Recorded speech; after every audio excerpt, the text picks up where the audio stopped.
Hello बच्चों, let's see this question से reason of आपको मैच का कॉलम टाइप क्वेश्चन है। आपके पास एक कॉलम वन कॉलम टू दे रखा है। कॉलम वन में कुछ आपके पास लाइन से स्टेटमेंट्स है, तो बताना कि कौन सा एग्जैक्ट मैच करता है। तो पहला देखा region of low pressure and low density, region of high pressure and high density, longitudinal wave और ट्रांसवर्स वेव। तो आपको बताना है कि इनमें से कौन से मैच करते हैं। तो पहले तो यहाँ पर की कॉन्सेप्ट की बात करें तो बेसिकली आपके पास यहाँ पर देखोगे तो वेव से रिलेटेड क्वेश्चन है आपके पास। तो की कॉन्सेप्ट के अंदर जनरल कहेंगे वेव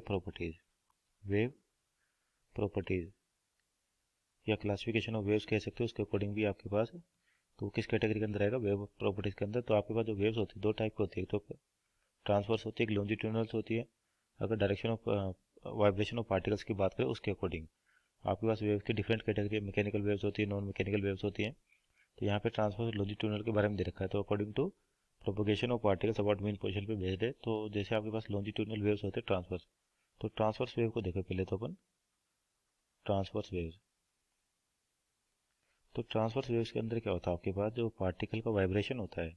जैसे मान लीजिए स्ट्रिंग की बात करते हैं, तो स्ट्रिंग में अगर मान लीजिए यहाँ पे अपन डिस्टर्बेंस जनरेट करें तो वेव इस तरह से ट्रेवल करती है आपके पास।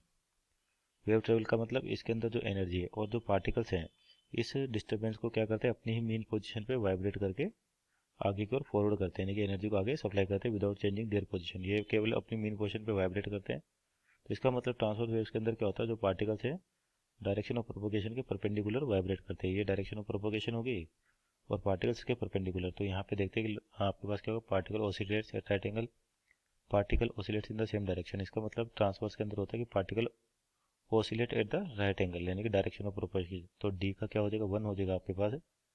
दूसरा देखा लॉन्जिट्यूडनल।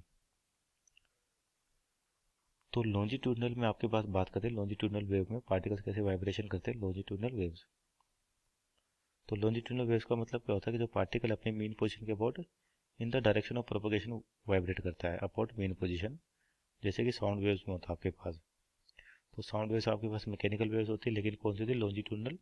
यहाँ पे पार्टिकल अपनी मेन पोजीशन में वाइब्रेट करता हुआ एनर्जी को आगे सप्लाई करता है, यानी कि डायरेक्शन ऑफ प्रोपोगेशन क्या होगा, इन द डायरेक्शन ऑफ प्रोपोगेशन। यानी कि वेव वेलोसिटी आपके पास इधर होगी। तो इसको देखते हैं यहाँ पर। तो लॉन्जिट्यूडनल में particle oscillates in the same direction मतलब in the direction of propagation.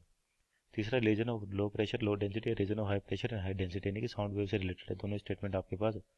तो देखिए साउंड वेव को समझते हैं किस तरह से ट्रेवल करता है, कि आपके साउंड वेव में कंप्रेशन और रेयर फ्रैक्शन बनते हैं। जैसे मान लीजिए अपन एयर कॉलम ले ले, यहाँ पर एयर कॉलम ले लिया, तो यहाँ पर क्या होगा, अगर कोई डिस्टर्बेंस नहीं है तो आपके पास एयर के पार्टिकल्स इस तरह से इक्वली स्पेस्ड या डिफरेंट डिस्टेंस पे स्पेस्ड होते हैं। और जैसे क्या होता है कि मान लीजिए यहाँ से साउंड वेव जनरेट होती है, तो sound wave in terms of pressure आपके पास आगे प्रोपोगेट करती है। तो ये एयर के पार्टिकल्स हैं, इनको क्या करती थी, फोर्स लगाती है और कंप्रेशन शुरू कर देती है। यानी कि जो एयर के पार्टिकल्स हैं जहाँ पे स्टार्टिंग में, तो वो पास पास आ जाएंगे आपके पास। तो क्या हो जाएंगे, पास पास आ जाएंगे जो इसके सामने है आपके पास इस तरह से। और जो दूर है तो वहाँ पर अभी प्रेशर जनरेट नहीं होगा, तो अभी वहाँ के पार्टिकल्स क्या दूर दूर है आपके पास इस तरीके से। तो ये तो कंप्रेशन कहलाता है आपके पास। क्या कहलाता है, कंप्रेशन। कंप्रेशन इसका मतलब जो आपका प्रेशर था वो यहाँ पर क्या कर रहा है, अपनी एनर्जी को स्टोर कर रहा है, एनर्जी सप्लाई कर रहा है, जिसकी वजह से क्या हो रहा है, पार्टिकल्स पास पास है। और जो एयर पार्टिकल दूर है अभी भी वो दूर दूर ही है, इनको बोलते हैं रेयर फ्रैक्शन। आपका तो जैसे पार्टिकल कंप्रेस होते हैं तो वाइब्रेशन करके अपनी मेन पोजीशन पे एनर्जी को आगे ट्रांसफर कर देते हैं। तो धीरे धीरे एनर्जी क्या होगी, आगे को ट्रांसफर होगी। तो जो अब रेयर फ्रैक्शन थे आपके पास, ये रेयर फ्रैक्शंस, इनको अपन क्या कहते हैं, रेयर फ्रैक्शंस। तो अब जो एनर्जी है वो वाइब्रेशंस के थ्रू आगे को ट्रांसफर होगी। तो अब जो आपका रेयर फ्रैक्शन है वो कंप्रेशन में कन्वर्ट हो जाएगा, क्योंकि पार्टिकल्स अब इधर के पास पास आने लगे। तो यहाँ पर पार्टिकल्स पास पास आ जाएंगे और इधर से फिर से क्या हो जाएंगे, पार्टिकल जैसे एनर्जी यहाँ से निकली पार्टिकल्स फिर से दूर दूर होने लग जाएंगे। यानी कंप्रेशन रेयर फ्रैक्शन में चेंज हो जाएगा, रेयर फ्रैक्शन कंप्रेशन में। जब कंप्रेशन बनता है तो डेंसिटी ज़्यादा होती है आपके पास, हाई डेंसिटी। और रेयर फ्रैक्शंस में क्या होता है, आपके पास लो डेंसिटी होती है, लो डेंसिटी। उसी के अकॉर्डिंग आपका प्रेशर होता है। तो यहाँ पर देखिए मैच करके एक ऑप्शन दे रखा है कि region of low pressure and low density क्या आता है, रेयर फ्रैक्शंस कहलाता है आपके पास। Means option number 4। और हाई प्रेशर हाई डेंसिटी क्या कहलाता है, कंप्रेशंस कहलाता है। यहाँ पर मैच करें कि आपके पास ए का क्या रहा है, ए का मैच करा आपके पास 4 के साथ।